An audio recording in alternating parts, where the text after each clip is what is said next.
Science ഉണ്ടോ? സയൻസിൽ ഏത്? ഒരു തിയറി. ബയോളജി ഇല്ല, കുറച്ച് ഫിസിക്സ് ഉണ്ടോ? ബയോളജിയും കെമിസ്ട്രി ഇല്ല, കുറച്ച് ഫിസിക്സ് ഉണ്ടോ? അതായത് 10ാം ക്ലാസ് വിദ്യാഭ്യാസമുള്ളവനും എല്ലാവർക്കും ഡോക്ടറേറ്റ് ഉള്ളവനും ഒക്കെ മനസ്സിലാവുന്നൊരു. ഇതില് പിന്നെ വേറൊരു വലിയ ചലഞ്ച് ഉണ്ടായിരുന്നു എന്ന് പറഞ്ഞാല്, ആട് എന്ന് പറയുന്നത് ഒരു 10 വയസ്സുള്ള ആൾക്കും 60 വയസ്സുള്ള ആൾക്കും 80 വയസ്സുള്ള ആൾക്കും ഒരുമിച്ചിരുന്ന് എൻജോയ് ചെയ്യണം എന്ന് ആയിരുന്നു നമ്മുടെ ഒരു ഇത്. അപ്പം ഈ ജെൻ നെക്സ്റ്റ് കോമഡി ചില വാക്കുകൾ അത് ചിലപ്പോ ഒരു നമ്മുടെ സീനിയർ സിറ്റിസൺ അത് മനസ്സിലാവണമെന്നില്ല. യെസ്. അപ്പൊ ഇതിന്റെ ഒരു ബാലൻസിങ് എങ്ങനെ കൊണ്ടുവരണം എന്നുള്ളൊരു വലിയ ചലഞ്ചായിരുന്നു. കാരണം ചളി എന്ന് പറഞ്ഞ വാക്ക് ഇപ്പം സോഷ്യൽ മീഡിയയിൽ അതും ആവാൻ പാടില്ല. എന്നാൽ ടോട്ടലി അപ്പൊ ഇതെങ്ങനെയാണ് ഇത് ബാലൻസ് ചെയ്തൊരു സ്റ്റോറിയും പറയാനുണ്ട്. അപ്പൊ ഈ സ്റ്റോറി ടെല്ലിങ് ഇതിനകത്ത് വളരെ ഇമ്പോർട്ടൻ്റ് ആണ്. അപ്പം നമ്മൾ ഇപ്പൊ ആട് 2 ആദ്യം തൊട്ട് അവസാനം വരെ അട്ടഹസിച്ചിരുന്ന് ചിരിക്കുക, അങ്ങനത്തെ കോമഡികളായിരുന്നു. അത് ചിലപ്പോൾ ഇന്നിട്ടാൽ എല്ലാ ഓഡിയൻസിനും അത് കണക്ട് ആവോ എന്ന് എനിക്കറിയില്ല. ഇന്നിട്ടാൽ അതിലിഷ്ടപ്പെടുന്ന ഓഡിയൻസ് ഉണ്ട്. അപ്പൊ അതിന്റെ അന്ന് 15 വയസ്സുണ്ടായിരുന്ന ആൾക്ക് ഇന്ന് 25 വയസ്സുണ്ട്. ആട് വണ്ണ് ഇറങ്ങുമ്പോൾ അന്ന് 30 വയസ്സുണ്ടായിരുന്ന ആൾക്ക് ഇന്ന് 40 വയസ്സ്, അന്ന് 40 ഉള്ളവർക്ക് 50 വയസ്സ്. അപ്പൊ അവരുടെ ടേസ്റ്റും മാറിക്കൊണ്ടിരിക്കും അല്ലേ, അതിനനുസരിച്ചുള്ള ടേസ്റ്റ്. പക്ഷെ ആട് ഫാനാണ്, അവർക്ക് അത് ഇഷ്ടപ്പെട്ടതാണ്. അപ്പം ഇതൊരു വലിയ അന്ന് 5 വയസ്സുണ്ടായിരുന്ന കുട്ടിക്ക് ഇന്ന് 15 വയസ്സാണ്. അപ്പൊ അത് പുതിയ ഓഡിയനാണ് അല്ലെ, അത് പുതിയ ഓഡിയനാണ്. അവരുടെ വ്യൂയിങ് പാറ്റേൺ അല്ലെങ്കിൽ അവരുടെ ഒരു ടേസ്റ്റ്, അവർ യൂസ് ചെയ്യുന്ന വാക്കുകൾ ടോട്ടലി ഡിഫറെന്റ് ആയിരിക്കും.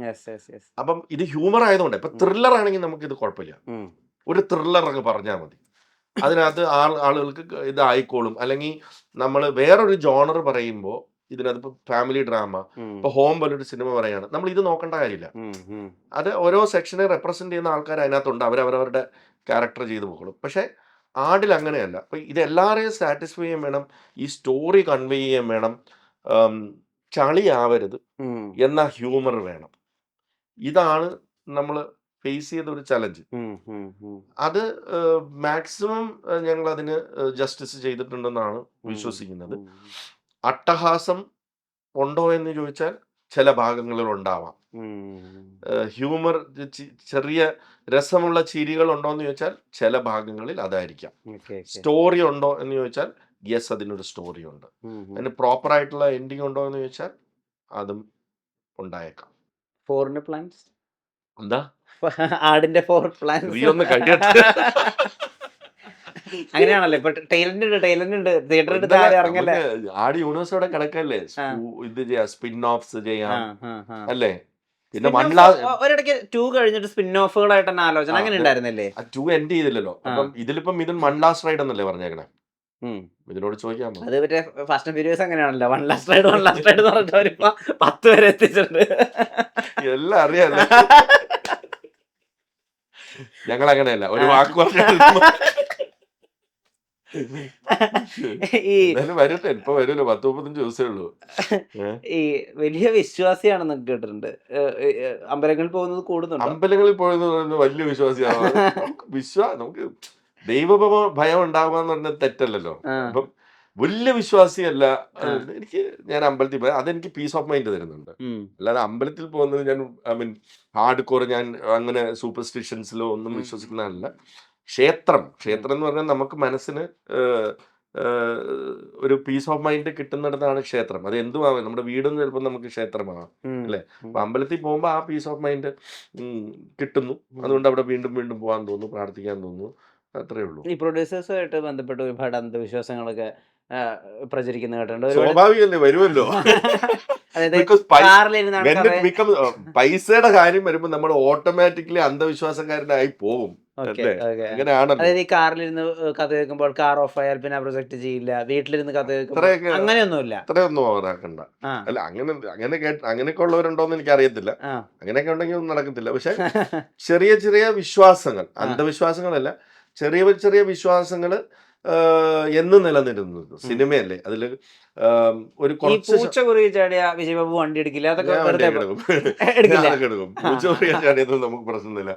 അപ്പം ഞാൻ പറഞ്ഞതല്ല, ചെറിയ ചെറിയ വിശ്വാസങ്ങൾ. അപ്പം നമുക്ക് ചിലപ്പം അതെന്നും നിലനിന്നിരുന്നു, എന്നും നിലനിന്നു. ഇപ്പം നമുക്ക് ഇപ്പൊ ഒരു ഹിറ്റ് ഉണ്ടാവുമ്പോൾ അപ്പൊ അതിന്റെ ഫാക്ടർ, ഓ അന്ന് ഞാൻ ഇങ്ങനെ ഇത് ചെയ്തിരുന്നപ്പം അങ്ങനെയൊക്കെ വരുന്നതിന് തെറ്റൊന്നുമില്ല. അതൊക്കെ ഒരു രസമായിട്ട് ആരെയും ബുദ്ധിമുട്ടിക്കാത്ത ആരും മുട്ടിക്കാത്ത നമ്മുടെ കാര്യങ്ങൾ നടന്നു പോകുന്നതിലോട്ട് ഒരു കുഴപ്പമൊന്നുമില്ല. ചില നമ്പേഴ്സ് നമുക്ക് ഇഷ്ടമാണ്. ആ നമ്പറിൽ ഇന്ന ദിവസം തുടങ്ങണം, ഇന്ന ദിവസം റിലീസ് ചെയ്യണം. പക്ഷെ എന്ന് വെച്ചിട്ട് അങ്ങനെ ഒരു ഡേറ്റ് വെള്ളിയാഴ്ച അല്ലെന്നുണ്ടെങ്കിൽ നമ്മളത് അല്ലാത്ത ദിവസം അപ്പൊ ആടുത്തിരി ഏത് ദിവസം തുടങ്ങിയത്? ആട് ദിവസം മാർച്ച് 15 അല്ല മെയ് 15 തുടങ്ങിയത്. അത് എനിക്ക് അറിയാവുന്നതിന്റെ പറഞ്ഞാൽ അത് വേറൊന്നും കൊണ്ടല്ല. 8 ആയിരുന്നു പടക്കള റിലീസ്. അത് കഴിഞ്ഞ് ഒരാഴ്ച കഴിഞ്ഞ് തുടങ്ങാന്ന് ഞാൻ പറഞ്ഞു. കാരണം ഞാനൊന്ന് ഇരിക്കണ്ടേ എന്ന് പറഞ്ഞിട്ട്. അല്ലാതെ അത് അങ്ങനെ ഒരു 15 എന്ന് ഇത് ഉദ്ദേശമല്ല. പിന്നെ മറ്റൊരു ആക്ടേഴ്സിന്റെ ഡേറ്റ്സ്, അങ്ങനെ പല കാര്യങ്ങളുണ്ടായിരുന്നു. അതെല്ലാം കൂടെ ഉരുത്തിരിഞ്ഞ് വന്നത് ഒരു 3 വട്ടം മാറി. ആദ്യം ഏപ്രിലിൽ തുടങ്ങാന്ന് വെച്ചു. ഏപ്രിൽ കഴിഞ്ഞ് പിന്നെ പടക്കളം റിലീസ് ആവാഞ്ഞപ്പം ഞാൻ പറഞ്ഞു അതിന്റെ ഇടയ്ക്ക് കൂടെ കൊണ്ടുവന്ന് വെക്കണ്ട, 10 ദിവസം കൂടെ കഴിഞ്ഞ് അങ്ങനെ മാറി വന്നു. അല്ലാതെ ന്യൂമറോളജിയിലൊന്നും പോയി ചെയ്തൊന്നും ജോത്സ്യനൊന്നും വിശ്വാസമില്ല. അല്ല. അങ്ങനെ ജോത്സ്യന് വിശ്വാസമില്ലെന്നല്ല, നമ്മളിങ്ങനെ ഒന്ന് കേൾക്കാം, എന്ന് വെച്ചാൽ ഒപ്പീനിയൻ എടുക്കാം. എന്തെങ്കിലും നമുക്ക് അത് ഒരു രസമല്ലേ, നമുക്ക് കേൾക്കുന്നോണ്ട് എന്താ, നമ്മുടെ കാര്യങ്ങൾ പറയുമ്പോ കേൾക്കാം. ഈ ഫ്രൈഡേ ഫിലിം ഹൗസ് പ്രൊഡ്യൂസ് ചെയ്തതിൽ ഒരു ഇമ്മൻസ് ടാലന്റ് ആയിട്ട് പാൻ ഇന്ത്യ ലെവലിലാണ് ആളുകൾ ശ്രദ്ധിക്കുന്ന ഒരാളായി മാറിയിരിക്കുന്നു സന്ദീപ്. എല്ലാവർക്കും അദ്ദേഹത്തെ ഒരു വലിയ മതിപ്പ്.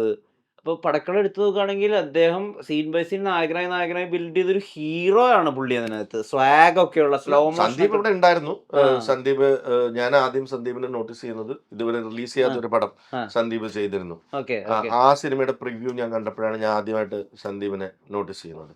അപ്പൊ അന്ന് മുതല് സന്ദീപിനുണ്ട്. അപ്പൊ പടക്കളം ഞാൻ വേറൊരു ആക്ടറിനോട് പറയുകയും അന്ന് ഡേറ്റ് ക്ലാഷ് വരികയപ്പം ഞാൻ വിചാരിച്ചു okay let us go with this person. അപ്പം നോക്കുമ്പോൾ സന്ദീപ് ഇങ്ങനെ ആലപ്പുഴ ജിംഖാനയിൽ അഭിനയിക്കുന്നുണ്ടെന്ന് കേട്ടു. അപ്പൊ അങ്ങനെ I'm so happy that he has evolved as one of the best young actors. നമുക്കത് ആര് വരുമ്പോഴും സന്തോഷം. ആന്റണി വരുമ്പോഴും ഇപ്പം ഒബിയസ്ലി നസ്ലിൻ വന്നത് വേറെ സിനിമയിലാണെങ്കിലും ഹോമിലൂടെ നസ്ലിൻ അന്ന് ഉണ്ടായിരുന്ന റീച്ച് നസ്ലിനും വരുന്ന കാണുമ്പം സന്തോഷം.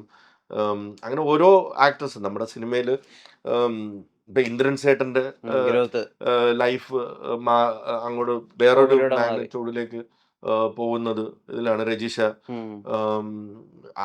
അങ്കമാലി ഡയറക്ടറിൽ ഉണ്ടായിരുന്ന എല്ലാ ആക്ടേഴ്സും. പിന്നെ അങ്ങനെ നോക്കുകയാണെങ്കിൽ ദേവ്മോഹൻ, ഇപ്പം അന്ന് നമ്മുടെ മങ്കിപ്പനിലെ സനൂപ് ഇന്ന് വളർന്നു വലുതായി ഇപ്പൊ ഇറങ്ങാൻ പോകുന്ന ഒരു സിനിമയിൽ നിങ്ങൾക്ക് കാണാം സനൂപിനെ. അത് കണ്ടപ്പോൾ എനിക്ക് ഭയങ്കര സന്തോഷായി. അതിന്റെ ഡയറക്ടറാണ് കത്തനാർ പോലെ വലിയൊരു ആണോ അവര് പറഞ്ഞിട്ടത്. അപ്പൊ അങ്ങനെ കാണുമ്പോ നമുക്ക് സന്തോഷമാണ്. Like doing well. അത് നോട്ട് ഓൺലി ആക്ടേഴ്സ് കേട്ടോ, ഐ മീൻ ഡയറക്ടേഴ്സ്. നമ്മൾ 16 ഡയറക്ടേഴ്സിനെ ലോഞ്ച് ചെയ്തു. Rojin doing such a big film like Kathanar. ഞാൻ അതിന്റെ കുറച്ച് വർക്ക് കണ്ടിരുന്നു. I was really happy to see the way he has evolved as A